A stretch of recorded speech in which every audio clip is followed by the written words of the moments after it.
My name is Thomas. This is from IET-PSB on campus. And today I'm meeting with Augustine Ong. There is actually a reason behind my name. Actually, it's not really family given name, Thomas. It's something that I chose because I admire Thomas Edison so much. You see, yes, back when I was young, I wanted to become an inventor. And then I am actually having a very, very good opportunity to meet with you. I mean, you, from what I've read, you're totally improving the invention society, and you burn the flames of the inventors inside. Yes. I'm quite curious about why would you want to start out with Mind Society in the first place. Yeah. Right. Yeah. I have several reasons to start Mind Society. We are Malaysian, want to go to advanced developed nation. But if you want to be advanced, you must create your own technology and do business.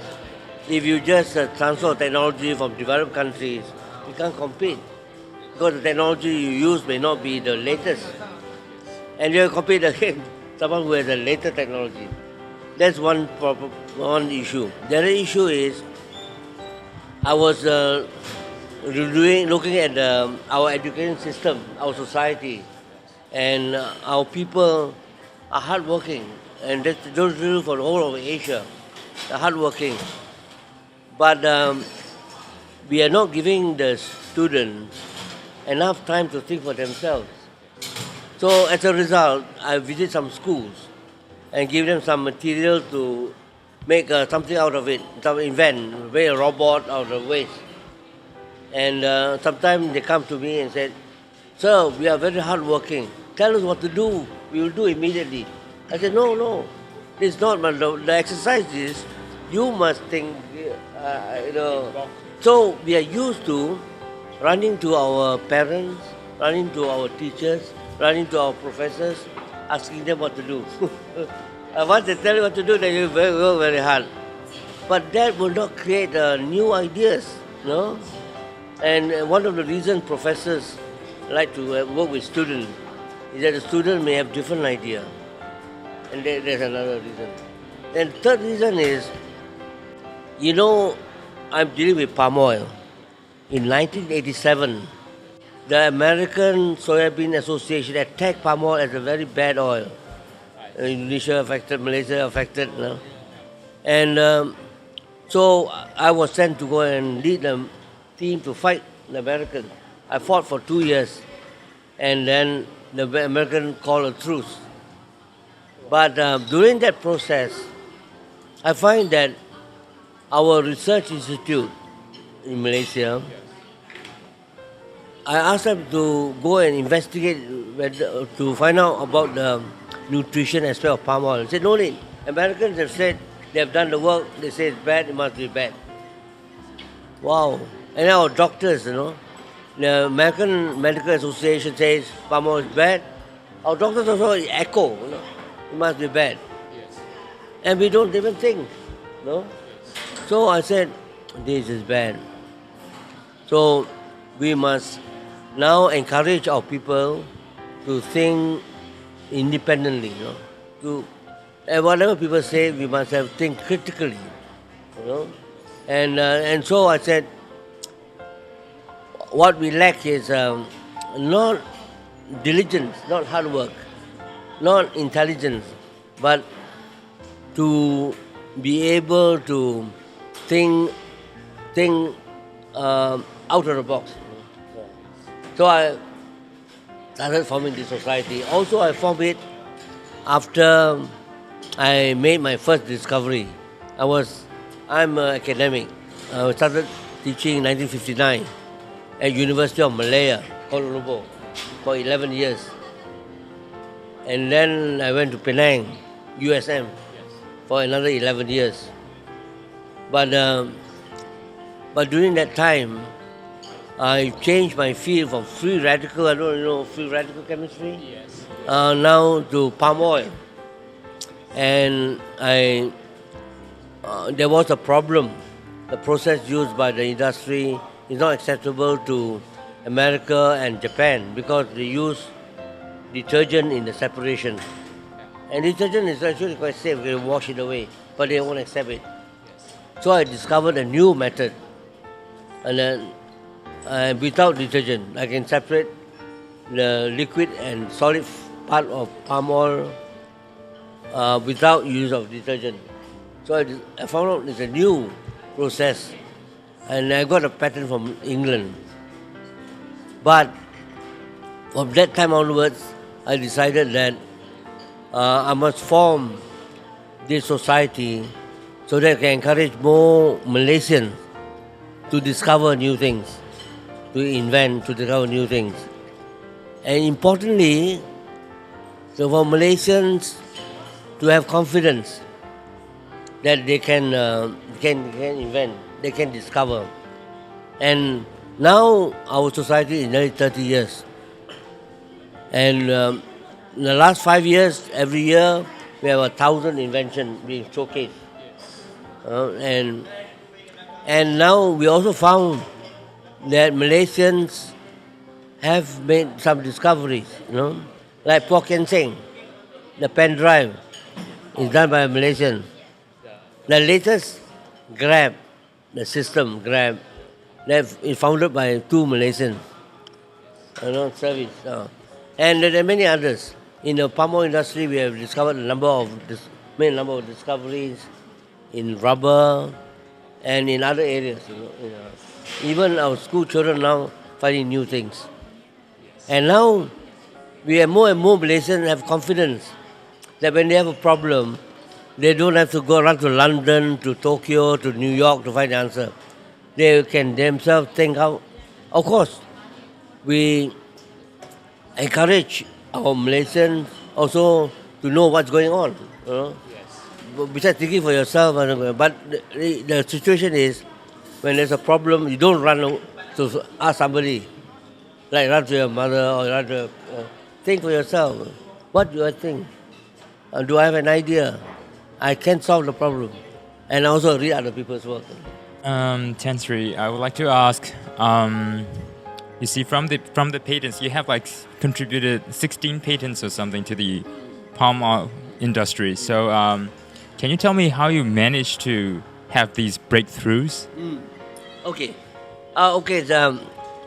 Maybe you don't want me to go to all the 16 patents, but I will illustrate one or two. The situation is this. When I joined the University of Malaya in 1959, I was doing very academic work, free radicals. I want to know the shape of the radicals, whether there is sex attraction between radicals, plus or minus attracted. And I finally wrote a book, Chemistry of Free Radicals, used in Oxford as a resource material. The book is still there. And the book has been translated to Mandarin, but the arrangement with mainland Chinese is that they will not charge any royalties. So the book is all over China now. And when I got this book, I saw my Vice Chancellor. He said, "Sir, I've done this work on free radicals. This is the book." And he looked at the book, he looked at me, he said, "Augustine, can you do something more useful than writing this book? The country needs other research, not writing on free radicals." So I decided then I will work on palm oil. So that's how the beginning of palm oil. Now, I will illustrate 2 or 3 cases to say how ideas are developed. I'm very interested in how knowledge is first formed. Now, for example, the term free radical was not in the people's language before 1906. But in 1906, someone in Michigan, Ann Arbor, did some reaction. And in order to explain the reaction, he showed the existence of free radicals. That's the first time. So now, you may want to reflect. You know, when you go to school, primary school, secondary school, up to university, first year, final year, you are learning what people have found. You're reading a textbook, you're learning the discoveries of by scientists. But at the master's level, PhD level, you start learning how to find new knowledge. You have a problem, what is the solution, is not available. And then after PhD, you want to become an academic, you must create your own field. So myself, I create into palm oil industry, and I will explain. And then there, I started discovering new knowledge, you know. Now, so give you one example, okay? Palm oil is a commodity, like maybe tin, petroleum. So the price goes up and down, depending on price, you know. So I joined Palm Oil Research Institute and said that I have a technical solution to an economic problem. How? I said, well, if I convert CPO, crude palm oil, into palm diesel, which is a methyl ester, the market is very big. So as long I can, when the price down, you cannot cut the tree. It's everything gone. But if the price down, I can convert it into fuel, biofuel. Then the plantation at least can survive, and when the price up, I can go use for food. Okay, so I said I will find a way, a cheapest way, convert CPO to methyl esters, and then it can be used as biofuel. All right, and okay. So I started doing some lab work. Okay, now I know that one challenge, the catalyst used for conversion is a sodium hydroxide or sodium methoxide. But CPO has got free fatty acids. You will react with the catalyst. No, the catalyst will be destroyed. So this is the first project where we design on the paper and it works. So we say, okay, we have a CPO. We will run through a column, convert all the free fatty acids into esters. I'll tell you how. And the end is neutral. You add sodium hydroxide, 7 minutes, conversion is complete.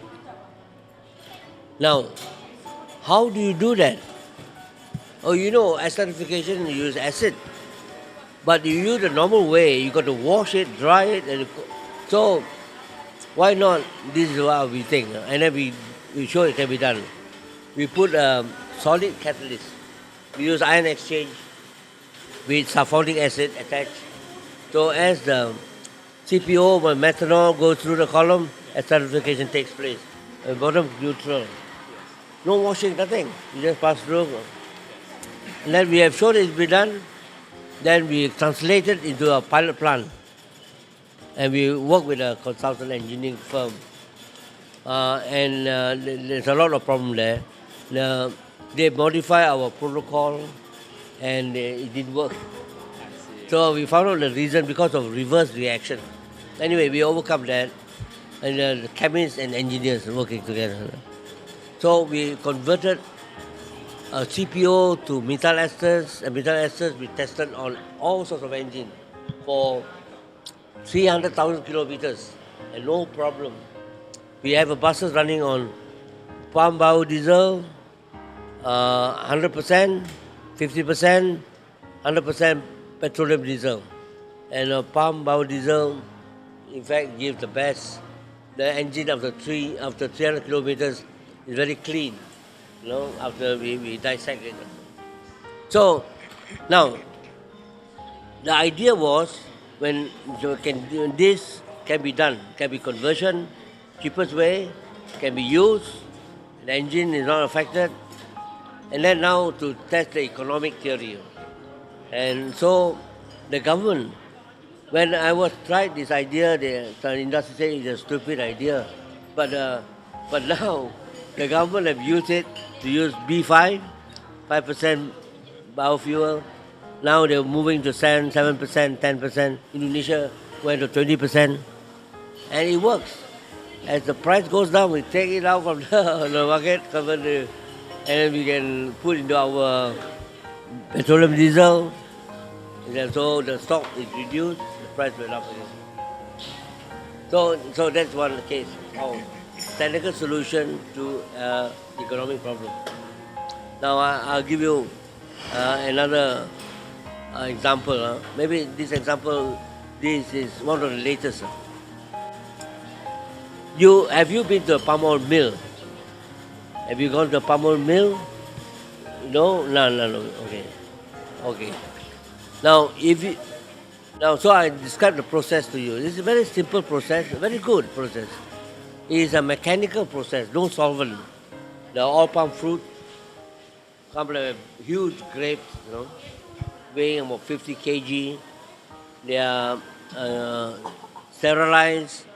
They are threshed, and then they are digested, then screw pressed, and then they're separated, and then the aqueous layer goes to the pond, and it deteriorates there. This is effluent. So the deterioration of the waste in the pond forms methane.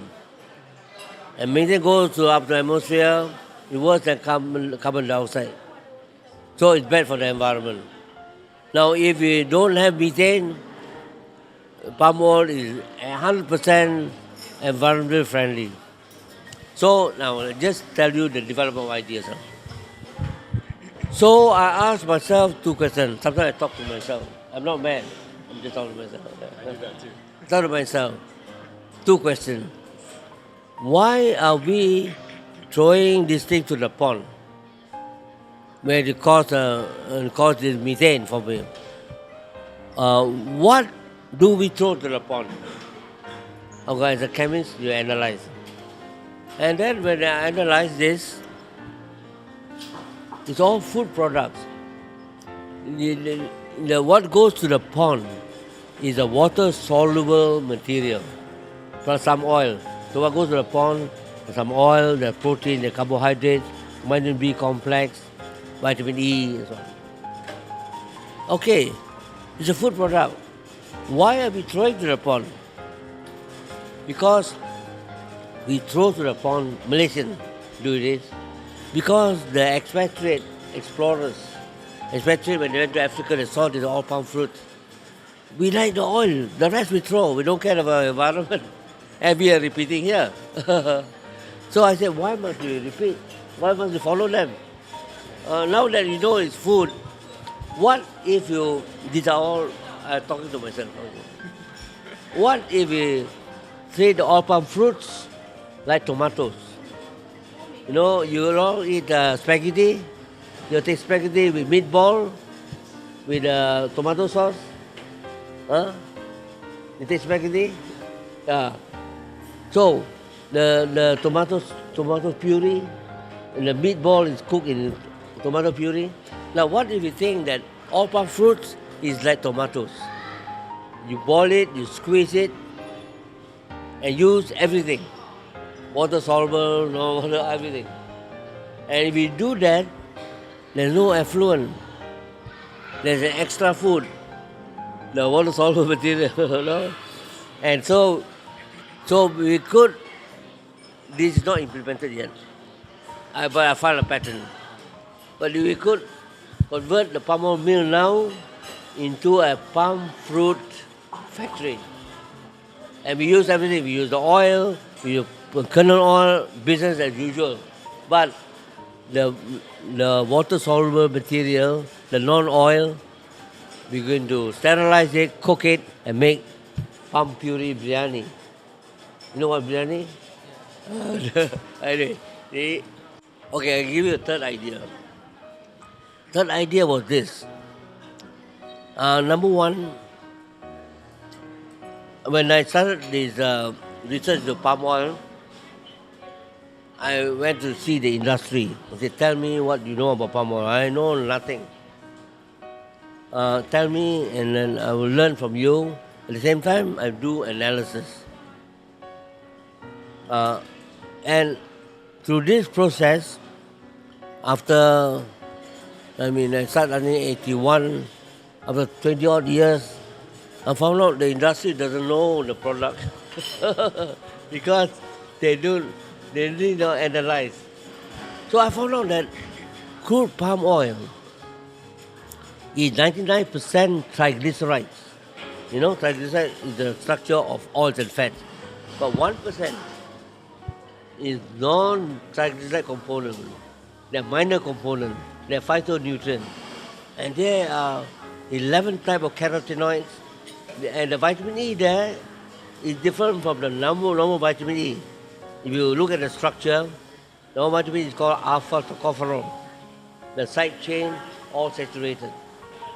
But we found in palm oil, in rice bran oil, is a special vitamin called tocotrienol. And this is a new vitamin E, very type of product. Wow! And we also found out that when we refine palm oil, we condensate, you distill free fatty acid plus vitamin E. And it's consumed by 10 times. Oil is more dilute, but when it goes up and condensed, it's more concentrated. And this is done as a part of the process, so it's free. You got the waste there, concentrated, rich in tocotrienol, without paying any, and it's part of refining. So I said, this is a new material. Anyway, so I found out the World Authority of Vitamin E from Berkeley, California. Berkeley, Berkeley, near San Francisco. And I was asked to meet this professor in Paris, talk to him about it, interest him to do this work. So the work started in California. But to cut it short, recently they gave me a plaque, be a pioneer in tocotrienol research. Now, why is so important? The tocopherol, the monovitamin, is an antioxidant. The properties of vitamin E is called anti-sterility factor. In other words, if the female is not fertile, cannot conceive, you give vitamin E. So they found the animals. But the world now don't need such a vitamin. But they found out that tocotrienol with the side double bond, not so good as a pro-fertility, but very good as an antioxidant. So, very good. So, everybody want to slow down the aging process, antioxidant is important. But we found out that this tocotrienol nourishes the neuron in your brain. Wow, that's a new factor. New factor. Everybody get excited. And I've been taking this because I've been telling people, so I take myself. Since 1987, then about 30 years, without fail. Including this morning, I've taken 3. And so, we just first identify this compound and then find out its properties. And now, accidentally, we found out there's a very new properties. The world has not more known. And now there's a lot of excitement. Tocotrienol is known as the vitamin E of the new millennium. So I got a plaque. You go to my room, I think, Leo Medicine, as a pioneer by Oxygen Club of California, initiating this research. Yeah. So it's not that difficult to break into a new area. No? It's not that difficult. But you always ask questions, simple questions. In fact, James Watson, named Watson. He gave a talk. And I said, I gave a vote of thanks. I said, what James Watson did was a very simple approach. He said, what is the gene? What is it made up of?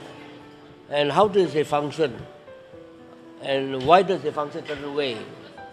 So you ask very simple question, what, how and why. And if it's very important material, you get Nobel Prize. Otherwise, it solves some problem.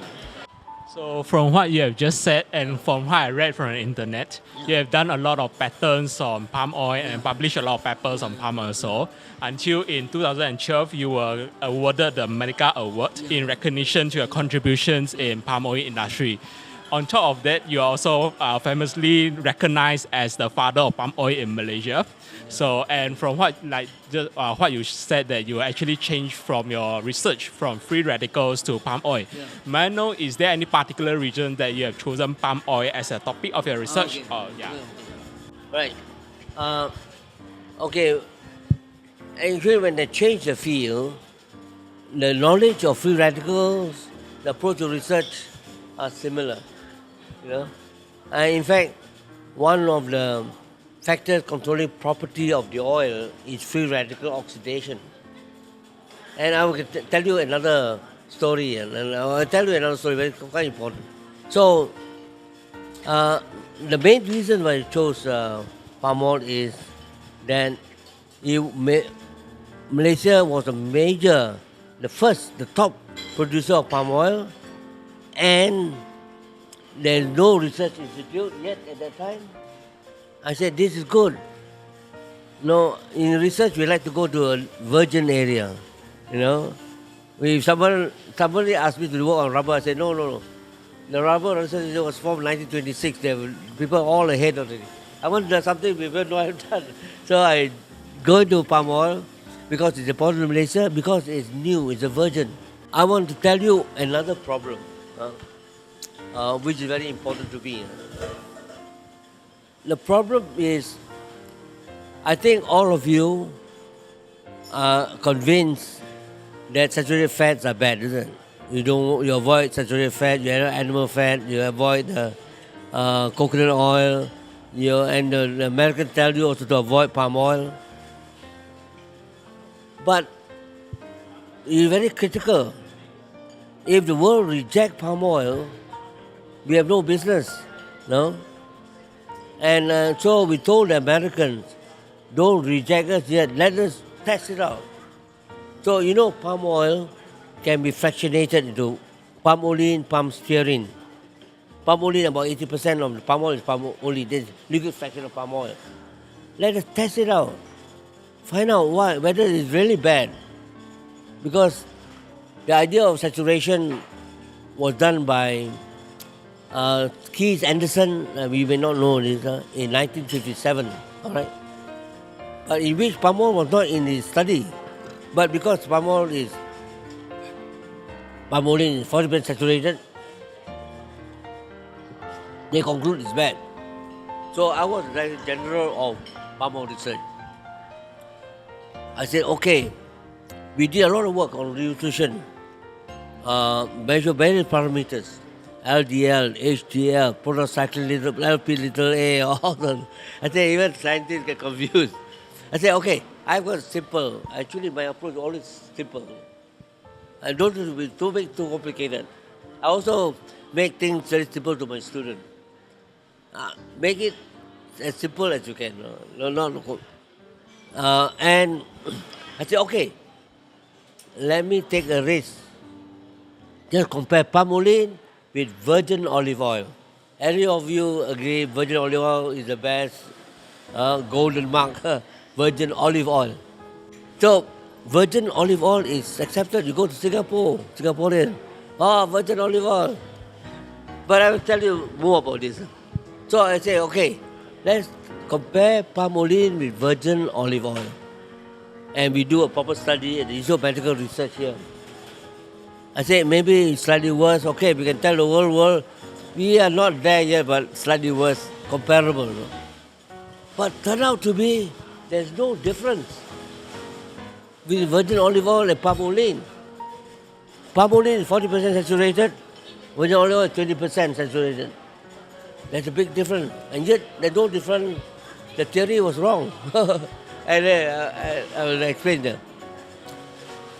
Palm oil behaves same as virgin olive oil.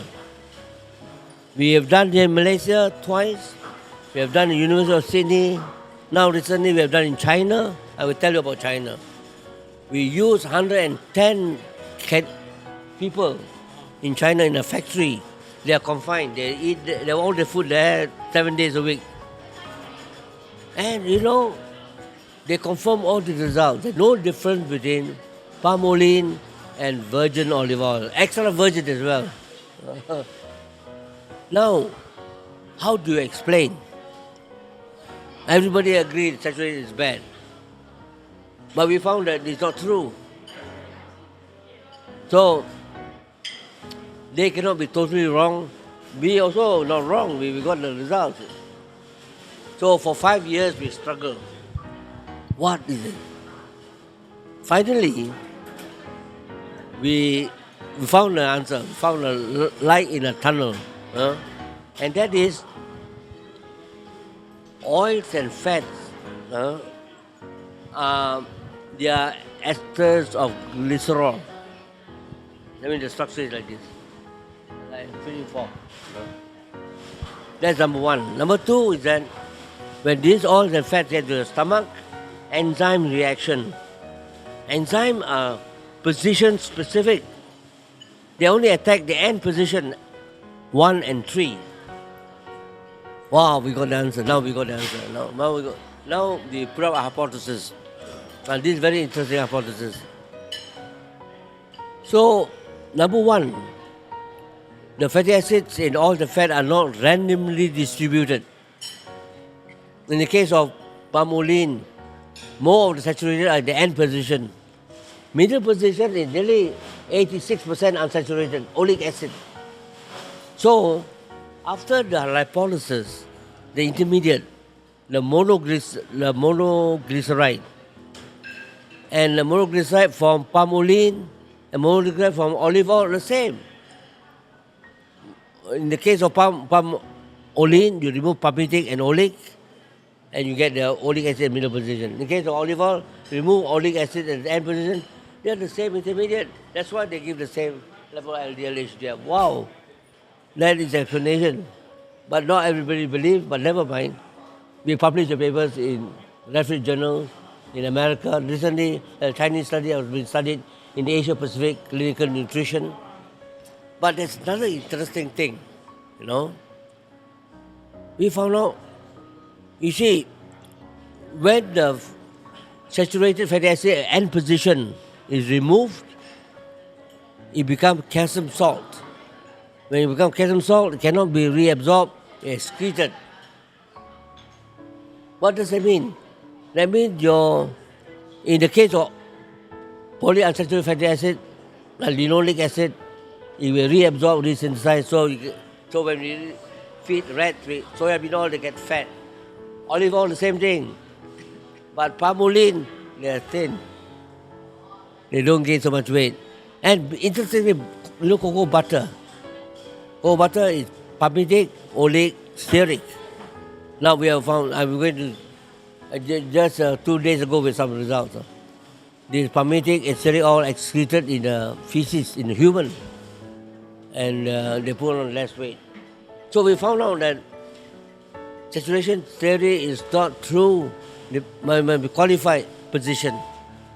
Animal fat, the position 2 is saturated, so they will raise the blood pressure. Vegetable fat, the same position except for coconut, all unsaturated. And so it doesn't raise, neutral. And so we call it the SN2 hypothesis. Now, the implication is very, very serious, very significant and worldwide. That means all of us have been misled by half-truth, not the whole truth. So now we are throwing a light that you have been misled, you have to correct your view. So we're correcting the thinking of the whole world. So that's what's saying. Okay, this is another example. You know, how we go in the dark, finding out. Sometimes it takes 5 years before we come out with a solution. And then we have to test the solution. Many people don't believe. Never mind, I said, we'll try it. Now they're telling me, oh, your prediction is coming true. So, I must tell you, this is my excitement.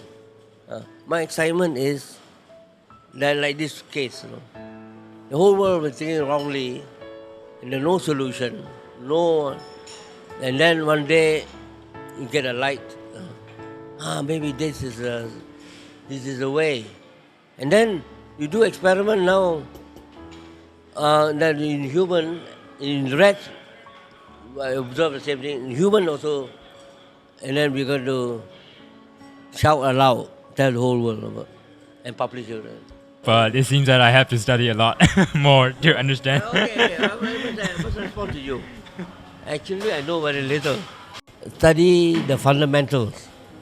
I must tell you this story. I always derive from first principle. Now, I must tell you, when I was 25 years old, a young lecturer in university, I was working on free radical. And the concentration of free radical is done on a certain expression, based on certain assumption. This was published by a professor from US. I was 25 years old, he was a professor. So I said, well, this professor said this is so. I am just a young lecturer, I want to do it myself. Based on this assumption, I work out his derivation. And I found out my answer different from his. So I was a bit wise. So I wrote to the professor. I didn't say he's wrong. I told the professor, I am interested to use the equation, want to publish my work. And this is how you say the assumption I have derived, the rate expression, but it's different. 2 pages. Please show me where I have got wrong. And he came back and answered immediately. You are the second person in the world to have discovered his mistake. Wow. You can imagine, 25 years old. I was jumping to the roof. Not that I want to criticize the professor, but I was so happy because luckily I checked. Otherwise, I'll be copying his mistake. And from that time onwards, I've been checking everybody's work. Particularly my secretary's work. But now I'm a good secretary. Mary is quite good. But most of secretaries, mistake also, suppose a mistake, they type the same mistake as well. They don't know what's right, what's wrong.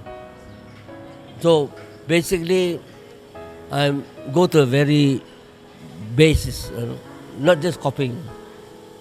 I think engineers do, sometimes you have to copy formulas. Sometimes you have to be careful that you get the right formula, and then the person who write the formula derive correctly. And you have to be critical. You have to be critical. Not that you have to be nasty, but you must be critical. I'm not, in this work, I was not trying to prove he's wrong. I was trying to use it, but I want to know whether I'm using the correct thing or not. And then he said, oh, you're the second person in the world to do so. I will tell you another story about these professors and the students. In 1961, I went to London. All right? And this professor, they are pioneers in free radical. So he said, Augustine, we have got a new idea, very interesting idea.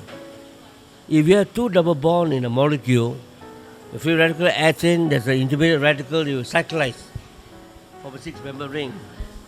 And then we get a 6-member ring, radical cyclization. I said, wonderful. So on thermodynamic ground, you should go that way. So I did all the experiments to prove he was right. Then I found out he was wrong. He was wrong. And it's not the 6-member ring. And I tell you, now I just want to show you this because I was a young chemist from Malaysia going to London, working with a pioneer in that field. All right? And And my whole career is depending on my PhD, you know.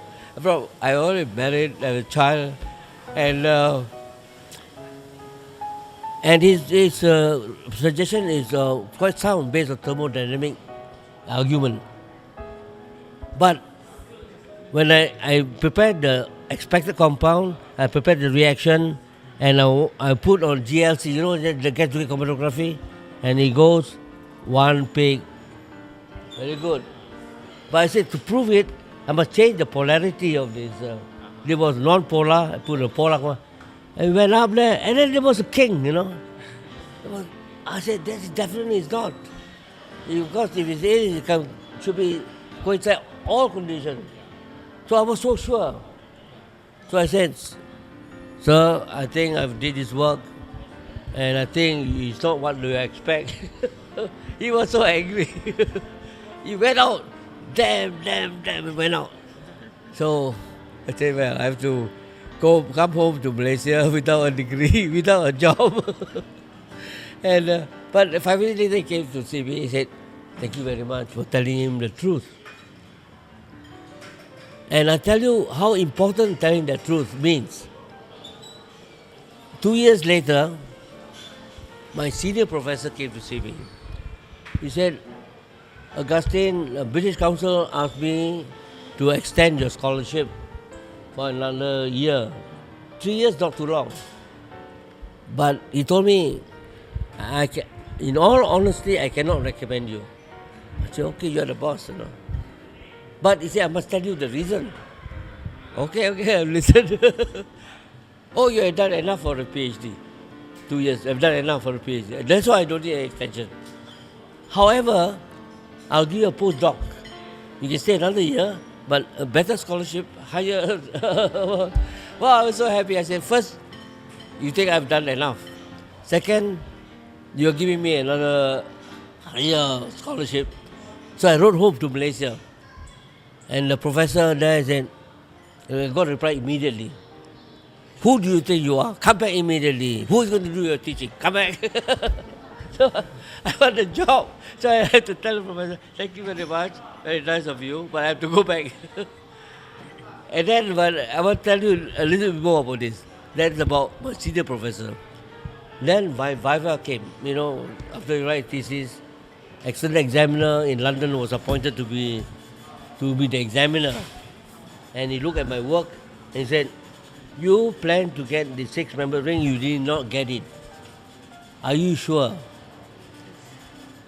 The final part of my work, you know. I told him, I'm absolutely sure. Absolutely sure. Okay, so in that case you can sleep well because I did the same experiment. I didn't expect my examiner did the same experiment I did for my PhD, you know.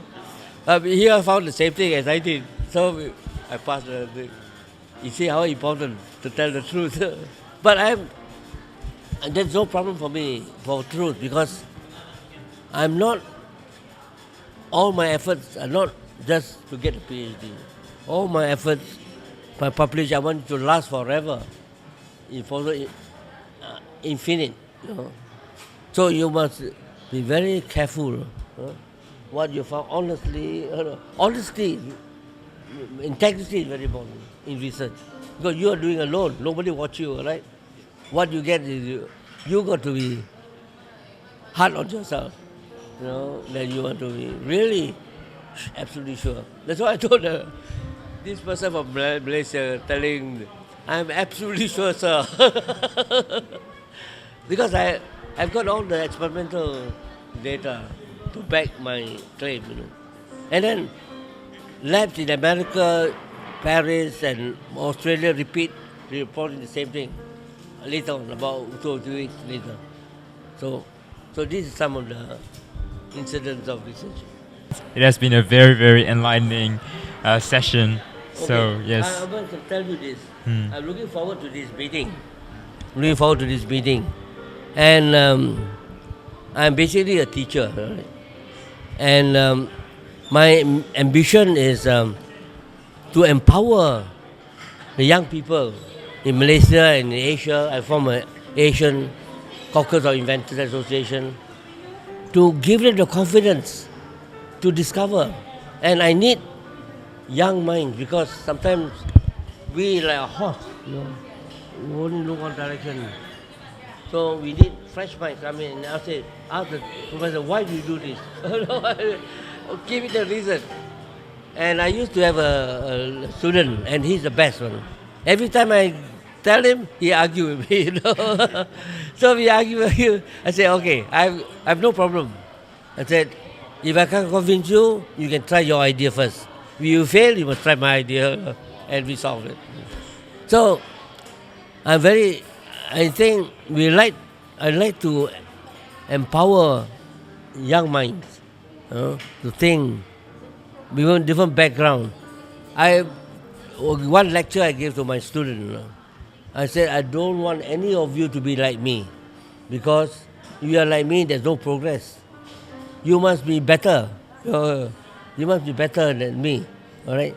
And I told them, we are like two waves. I send one wave, you send your wave, and then we will coalesce. New wave is formed. And we like to do this, All of you must be different, but be better.